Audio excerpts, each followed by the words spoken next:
ফতে 2 এর ট্রেলারে এইটুকুনি তো একদম কনফার্ম বোঝা গেল যে বিজয় রাজ এবং নাসিরুদ্দিন শাহ দুজনে কিন্তু এখানে পুরোপুরি অ্যান্টাগনিস্ট চরিত্র এবং কোথাও প্রোটাগনিস্ট বলবো না, একটা অ্যান্টি হিরো যেন সোনু সুদ।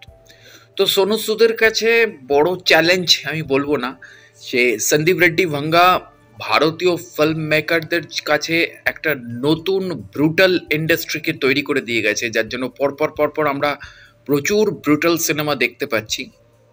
তো ব্রুটালি সিনেমার যে দৌড়, সেই দৌড়ে কিন্তু ফতে আরেকটা সংযোজন হচ্ছে এবং তাই বলে আমি ভারাস রবি কুমারকে মানে ব্যাডাস রবি কুমারকে আমি এখানে ইনক্লুড করব না, কারণ ফতের যে প্রেজেন্টেশন সোনু সুদ দিতে চাইছে সেই প্রেজেন্টেশনের মধ্যে আমি যেটা দেখতে পাচ্ছি, এটা মানে সাউথ কোরিয়ান সিনেমাগুলোর যে অ্যাকশন সিকোয়েন্সগুলো থাকে সেই সিকোয়েন্সগুলোকে কোথাও একটা প্রেজেন্ট করা হচ্ছে সেই রকমভাবে। কারণ এই প্রত্যেকটা অ্যাকশনের মধ্যে আমি কোথাও সাউথ কোরিয়ান অ্যাকশন বলুন বা মানে চাইনিজ যে সিনেমাগুলো রয়েছে সেই সিনেমার যে অ্যাকশনগুলো সেইগুলো কোথাও একটা প্রেজেন্টেশনের মধ্যে আসছে।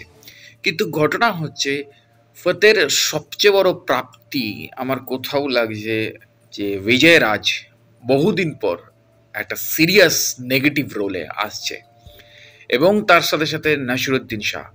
বিজয় রাজকে আমরা লাস্ট কবে একটা সিরিয়াস নেগেটিভ রোলে পেয়েছিলাম সেটা হয়তো আমরা অনেকেই ভুলে গেছি, কারণ ওনার সবচেয়ে বেশি পপুলার চরিত্র হচ্ছে ওনার কমেডি ক্যারেক্টার বা সিরিয় কমিক ক্যারেক্টার বা একেবারে সিরিয়াস। কিন্তু বিজয় রাজ যে সুপার ভিলেন এবং কত বড় ভিলেন মেটেরিয়াল বা কত বড় নেগেটিভ শেডসের ক্যারেক্টার মেটেরিয়াল সেটা অনেকেই জানে না। তার বাঘা নেগেটিভ শেডসের ক্যারেক্টারের সিনেমা রয়েছে। তো সেখানে দাঁড়িয়ে বিজয় রাজকে বহুদিন পর নেগেটিভ শেডসে কোথাও সোনু সুদ যেন ইউজ করছে। তার সাথে সাথে নাসির সাহেবও একটা সময় একই সাথে হিরো এবং ভিলেন দুটো কাজ করে গেছে।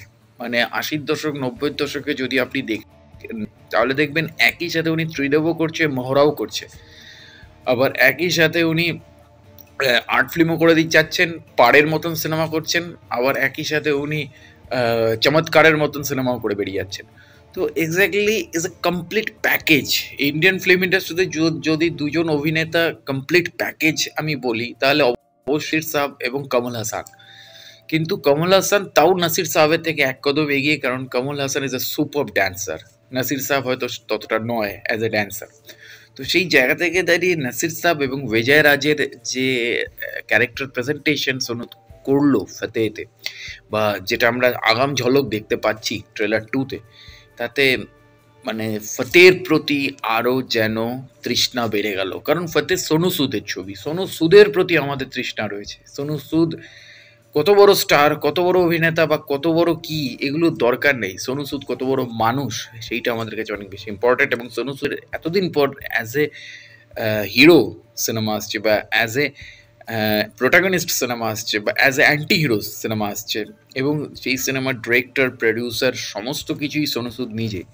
তো সেখানে দাঁড়িয়ে সোনু সুদের সাপোর্ট করাটা দরকার। এবং ব্রুটাল সিনেমার যুগ, এই ব্রুটালিটি কনসেপ্ট দেখতে দেখতে দর্শক একটা সময় কোন দিকে টার্ন নিতে পারে এটা আমরা জানি না, কারণ এটা একটা ভাইরাসের মতন যেন ছড়াচ্ছে এবার আস্তে আস্তে। তো এটা নিয়ে আলোচনা হবে আগামী দিনে। তো অবশ্যই জুড়ে থাকুন আমার চ্যানেল এবং পেজের সাথে। দেখা হচ্ছে পরের ভিডিওতে। নমস্কার।